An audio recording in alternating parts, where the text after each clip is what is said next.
사회적 공분을 샀던 N번방 사건 같은 디지털 성착취 범죄는 지역을 막론하고 우리 도처에 퍼져 있습니다. 자치단체와 관련 기관이 이 같은 디지털 성범죄를 예방하고 피해자를 지원하기 위해 팔을 걷어붙였습니다. 황구선 기자입니다. 12살 여학생의 성착취 동영상을 제작해 재판에 넘겨진 18살 A군. 피해자에게 동영상을 유포하겠다고 협박한 혐의로 1심에서 5년 이상의 징역을 선고받았습니다.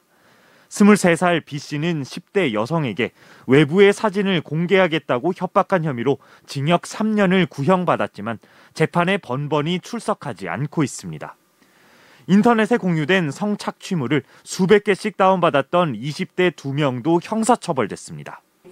피해자를 양산하는 디지털 성범죄 예방을 위해 지역 차원의 움직임이 시작됐습니다.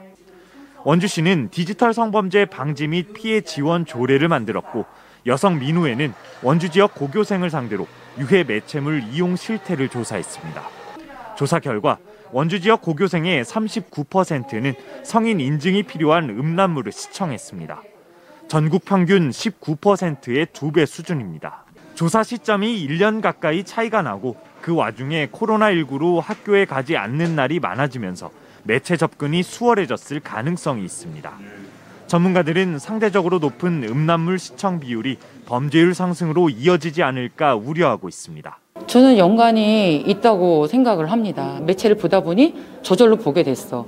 이러다 보니 호기심이 생기고 그것들이 인식을 높이는데 방해 요소가 되고. 성폭력 상담소, 피해자 통합지원센터, 시민단체와 경찰, 원주시까지 지역의 기관단체가 모두 참가한 디지털 성범죄 대응 간담회도 처음으로 열렸습니다. 전문가들이 다 모였잖아요. 성범죄에 대한 전문가들이 모여서 그동안에 각자의 목소리를 냈던 거를 이 디지털 조례가 이번 만드는 게 포괄적인 조례거든요. 한 군데를 모아가지고 한 목소리를 내서. 관계기관들은 이번 모임을 시작으로 디지털 성범죄 피해 대응센터 설립 등 구체적인 피해 지원 방안을 마련하기로 했습니다.